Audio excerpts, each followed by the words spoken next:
You're standing in the early 20th century, the air thick with the scent of coal smoke and ambition.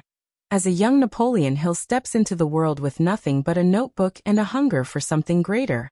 Born in 1883 in a one-room cabin in Wise County, Virginia, Hill's life begins in the rugged hills of Appalachia, where the rustle of leaves and the creak of wooden porches are the soundtrack of his youth. His mother dies when he's just 9, leaving a void that shapes his early years with a restless energy. You can almost feel the weight of his pencil as he scribbles stories for local newspapers at 13, his fingers stained with ink, his mind buzzing with dreams bigger than the mountains around him. This is where it all starts. His journey to unravel the secrets of success. A path that will one day lead to whispers of fraud, but also to a legacy that echoes through time. Hill's early life is a study in grit. At 15, he's already working as a freelance reporter, chasing stories and learning the art of persuasion through words. You can picture him, a lanky teenager with sharp eyes, interviewing coal barons and local businessmen, soaking up their tales of triumph and failure.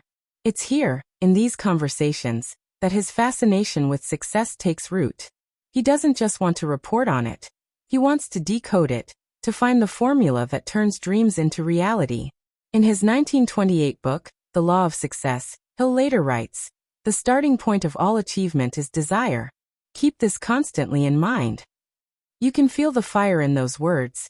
The same fire that burns in a young Hill as he navigates a world of limited means but limitless curiosity. There's a curious detail from his youth that stands out. Hill once claimed he carried a revolver as a teenager, a habit born from the rough-and-tumble environment of rural Virginia. It's an odd image, a future philosopher of success packing heat, dodging trouble while chasing stories. It hints at the complexity of the man, someone who could blend raw ambition with a knack for storytelling. Historians still debate whether Hill exaggerated these early tales to craft a larger-than-life persona, but there's no denying his drive. By his early 20s, he's enrolled in a business school in Washington, D.C., funding it with his reporting gigs, his mind already racing toward bigger ideas.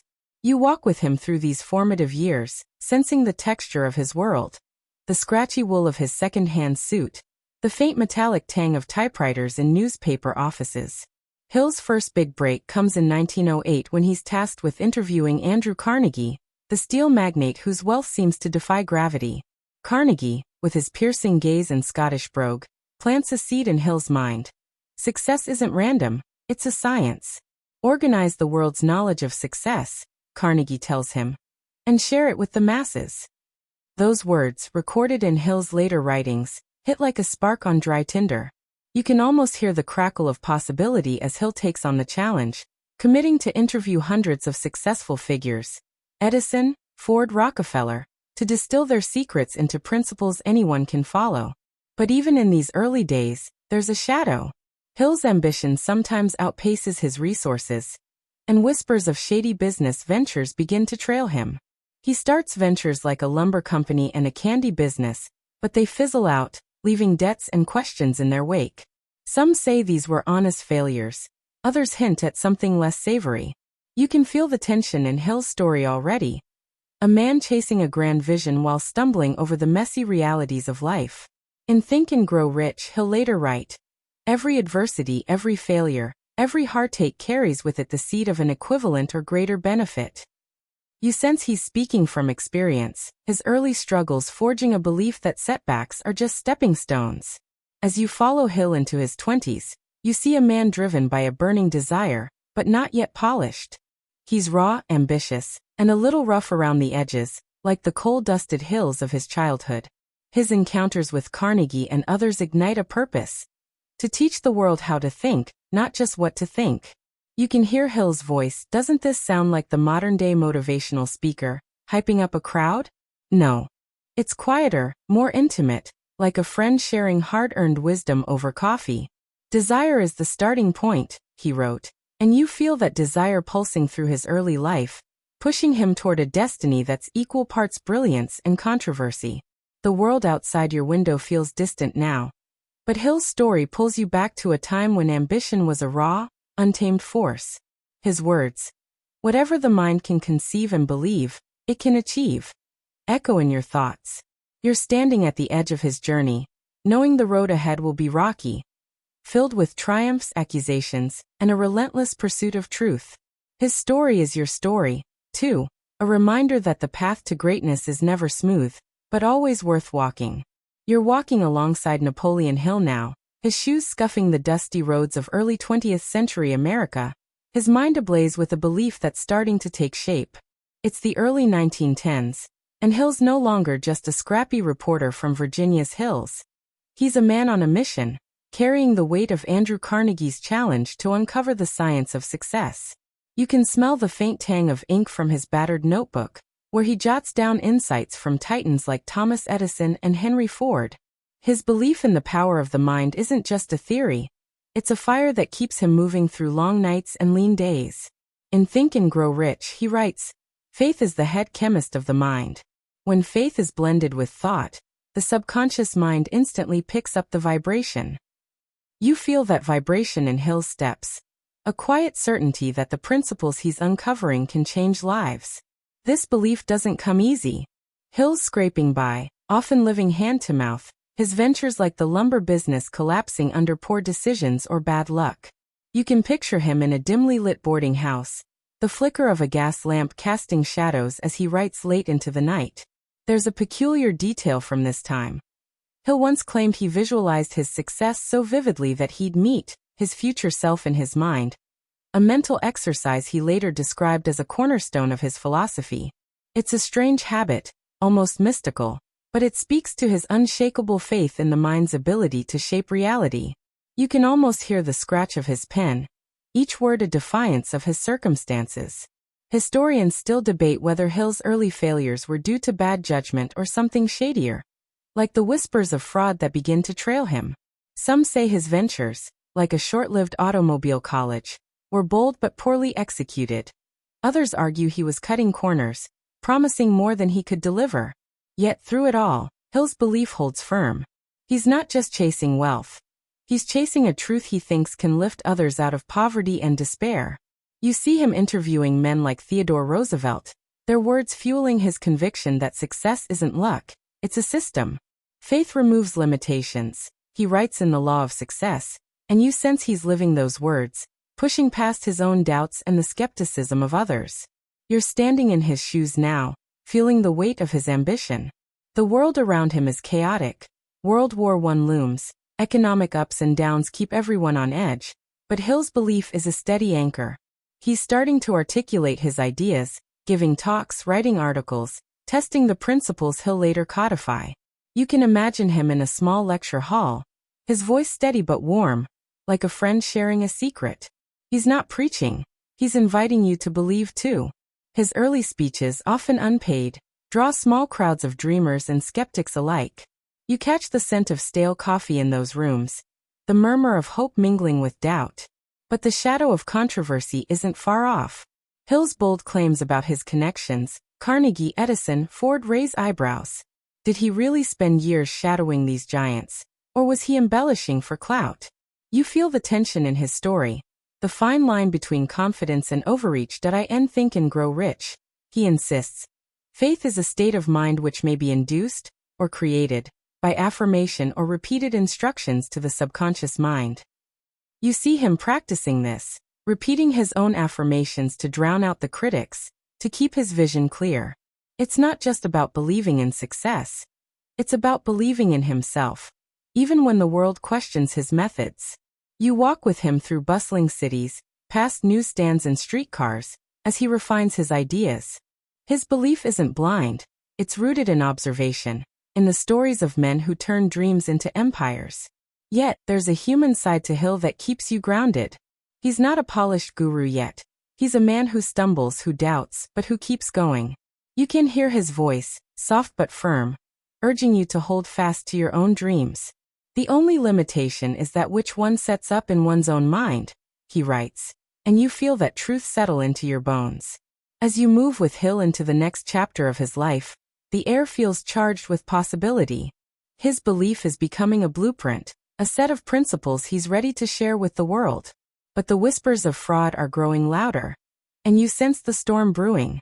Hill's not deterred, he's doubling down, his faith in his mission stronger than ever. You're caught up in his momentum, wondering how he'll navigate the challenges ahead, knowing that his story is about to take a turn that will test everything he believes in. Hill's vision is sharpening, his belief in the power of the mind crystallizing into something tangible. He's no longer just a man with a notebook. He's a writer, a speaker, a visionary crafting a philosophy that will soon become Think and Grow Rich. You can feel the weight of his typewriter keys, the clack-clack rhythm as he pours his ideas onto the page. What the mind of man can conceive and believe, it can achieve, he writes in that iconic book, published in 1937 but born in these earlier years. Those words aren't just a mantra. They're the lens through which Hill sees the world, a clarity that guides him through a life teetering between brilliance and suspicion. You picture him in a modest office, the faint scent of ink and paper mingling with the dust of ambition. Hill's vision is bold: to distill the secrets of success into a system anyone can follow. He's spent years interviewing giants, Carnegie, Ford, Schwab, piecing together their stories like a detective solving a puzzle. But there's a quirky detail that catches your attention. Hill claims he holds imaginary council meetings with historical figures like Lincoln and Emerson, visualizing their advice in his mind. It's an odd practice, almost theatrical, but it shows how deeply he believes in the mind's creative power. You can almost see him, eyes closed, conjuring these mental mentors, his brow furrowed as he seeks clarity amid a chaotic world. Yet the whispers of fraud are growing louder. Hill's ventures, like his Automobile College of Washington or his Intrawall Correspondence School, have collapsed, leaving behind unpaid debts and angry investors. Some call him a dreamer, others a con man. Historians still debate whether these failures were honest missteps or deliberate schemes, but the accusations sting. You sense the pressure on Hill. The weight of proving his vision isn't just hot air. In Think and Grow Rich, he writes, every person who wins in any undertaking must be willing to burn his ships and cut all sources of retreat. You feel him living this, refusing to back down, his clarity of purpose like a lighthouse in a storm. You're walking with him through crowded Chicago streets, the clatter of Model Ts and the chatter of passers-by filling the air. Hill's giving lectures now, his voice warm and steady, like a storyteller by a campfire. He's not just selling ideas, he's selling hope, urging people to see their dreams clearly and pursue them relentlessly. But the accusations of fraud cast a shadow. Some say he exaggerated his ties to Carnegie, claiming a mentorship that was more casual than he let on. Others point to his failed businesses, questioning whether his principles are as universal as he claims. You can feel the tension in his story, the tightrope he walks between inspiration and skepticism. Hill's response is to double down on his vision. He's not just writing a book, he's building a movement. You see him refining his ideas, testing them in speeches, in articles, in late-night conversations with anyone who'll listen. The starting point of all achievement is definiteness of purpose, he writes, and you sense that purpose driving him forward, even as the critics circle. His clarity isn't just about success. It's about proving that the mind can overcome any obstacle, even the weight of doubt. You can almost taste the coffee he sips during those long writing sessions, the bitterness mirroring the challenges he faces. The world around you feels alive with possibility, but also fraught with risk. Hill's vision is taking shape, but the accusations of fraud are a constant hum in the background, like static on a radio. You admire his refusal to waver, his ability to see through the noise to the truth he believes in. All great truths are simple in final analysis, he writes, and you feel that simplicity in his focus, his unwavering commitment to his message. He's not perfect, his failures prove that, but his clarity is magnetic, pulling you along as he navigates this turbulent chapter. As you move forward with Hill, you sense the stakes rising. The publication of Think and Grow Rich is on the horizon, a milestone that will cement his legacy but also amplify the scrutiny. You're caught up in his journey, feeling the pulse of his vision, the weight of his challenges. His words echo in your mind. You are the master of your fate, the captain of your soul. You're ready to see how he faces the storm ahead, how his clarity holds against the accusations that threaten to unravel everything he's built. You're still trailing Napoleon Hill, the air now thick with the tension of the late 1920s and early 1930s, a time when the Great Depression casts a long shadow over America. Hill's vision is clear: his pen scratching out the final drafts of Think and Grow Rich. But the whispers of fraud have grown into a chorus. You can feel the weight of scrutiny pressing down on him, like the heavy humidity before a storm. Yet Hill's discipline shines through, a steel thread woven into his daily grind. He wakes early, writes for hours, and speaks to crowds hungry for hope, all while facing accusations that threaten to tarnish his name. In Think and Grow Rich, he writes, "Discipline comes through self-control. This means that one must control all negative qualities." You sense that discipline in Hill's every step, a refusal to let doubt or critics derail his mission. Picture him in a modest hotel room, the faint clink of a radiator in the background, his desk cluttered with notes and coffee cups. The accusations aren't just rumors now, they're public. Failed ventures like his George Washington Institute, which promised to teach success principles but collapsed amid unpaid debts, fuel the fire.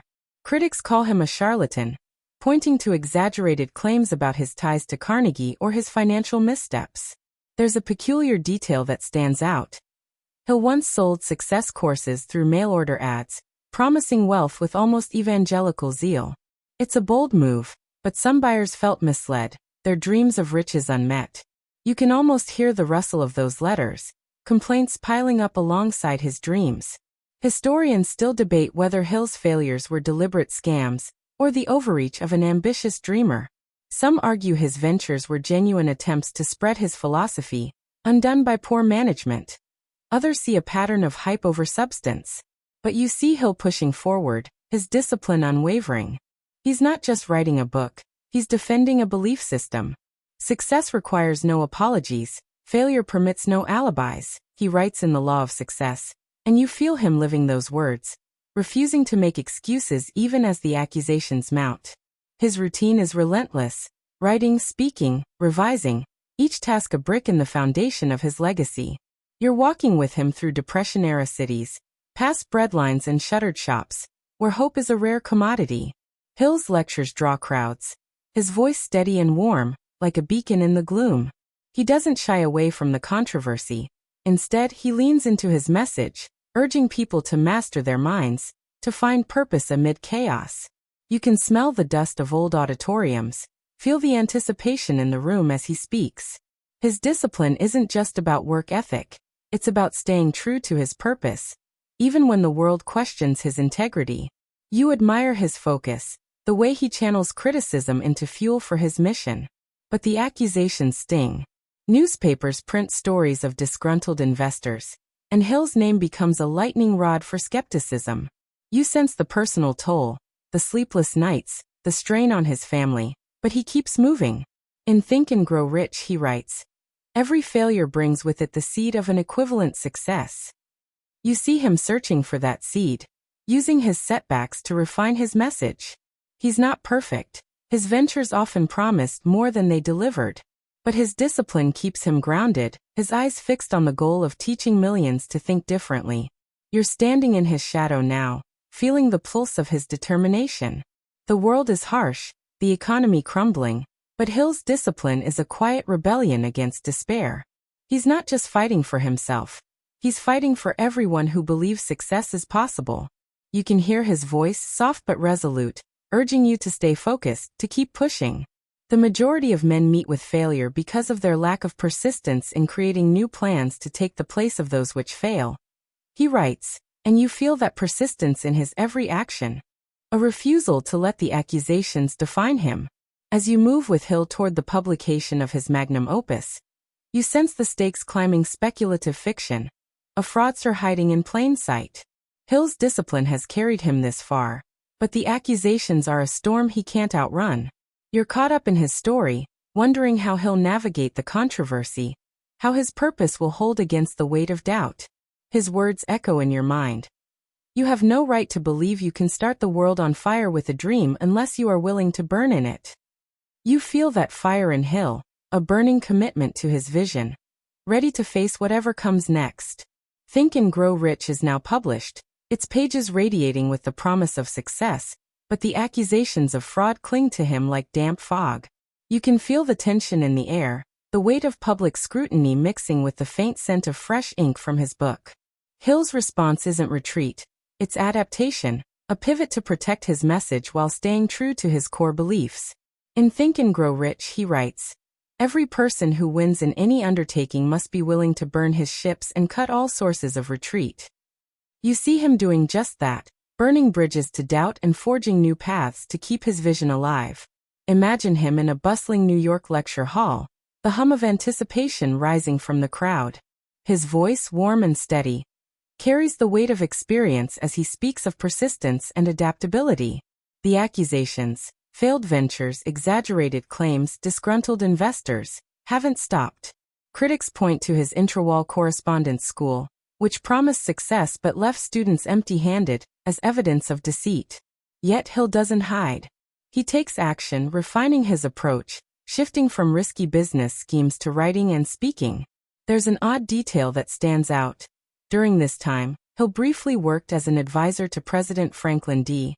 Roosevelt, contributing to morale-boosting efforts during the Depression. It's a curious footnote, a moment of legitimacy amid the controversy, showing his knack for seizing unexpected opportunities. Historians still debate whether Hill's adaptability was a sign of resilience or a slick dodge of accountability.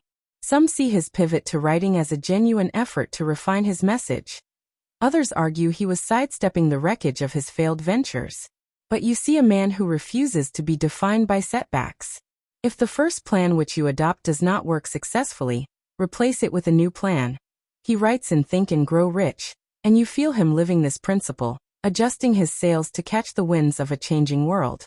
His actions are deliberate, writing articles, delivering talks, building a network of believers, all while the shadow of fraud looms.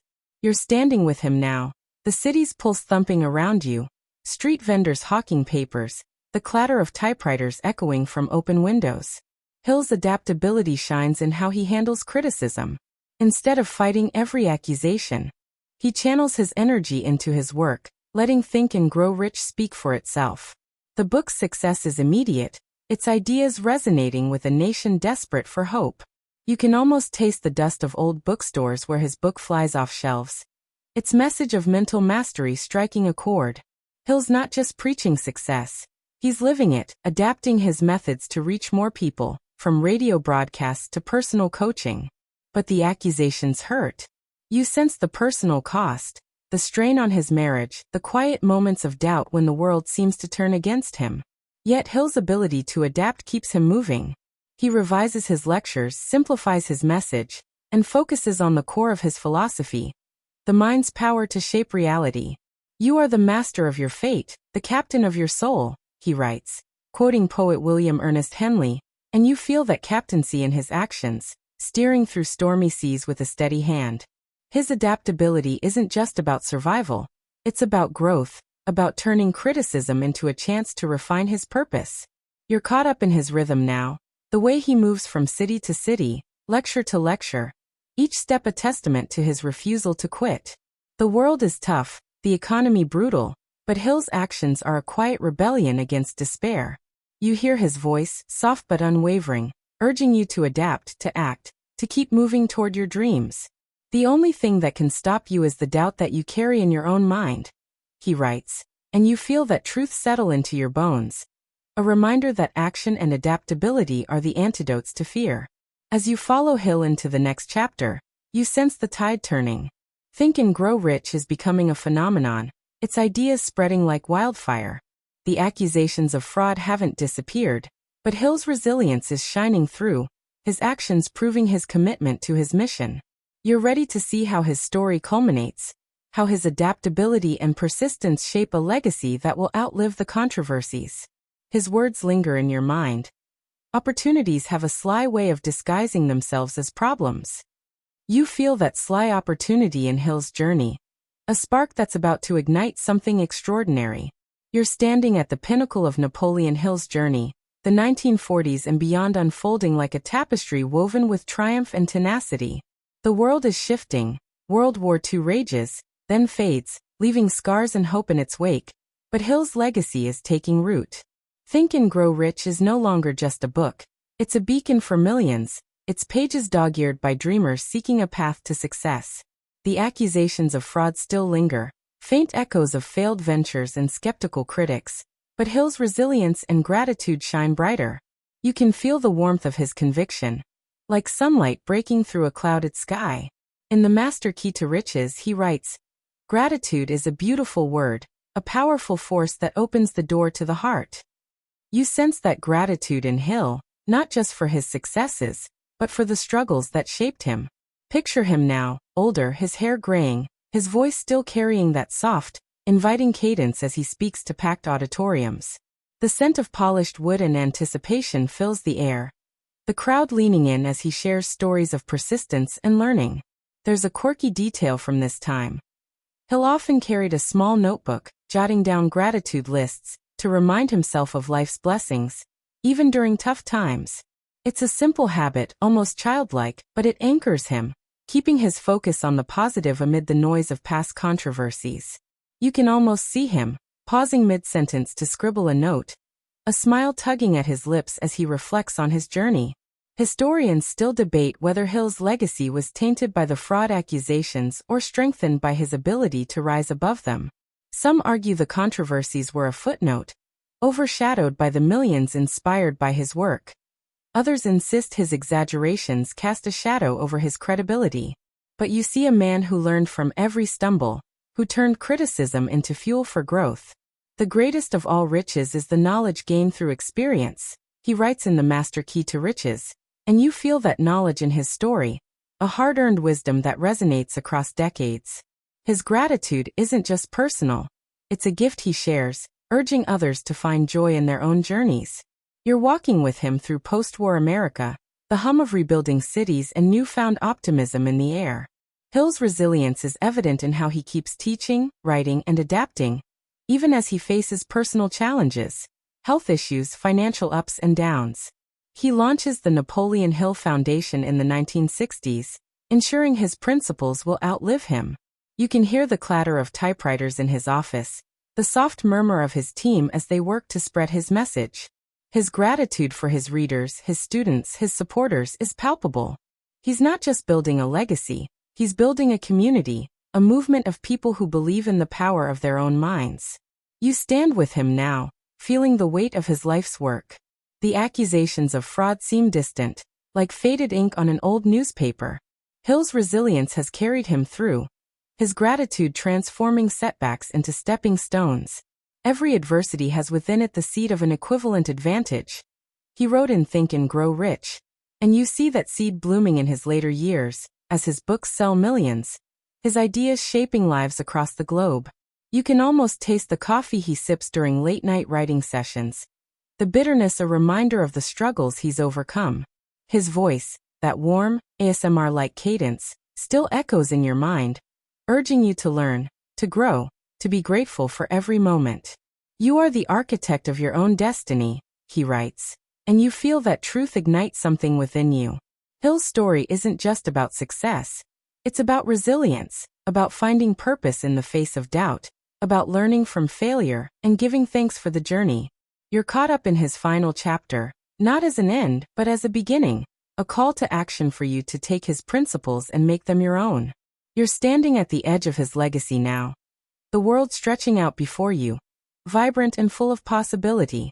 Hill's life, with its highs and lows, its triumphs and controversies, is a testament to the power of the mind, the strength of gratitude, and the beauty of resilience. His words ring in your ears. Life gives you what you demand of it, no more, no less. You feel a surge of energy, a call to step into your own story, to face your challenges with the same courage Hill did. His journey is over, but yours is just beginning, and with every step, you carry his lessons forward, ready to shape a future that's yours to define.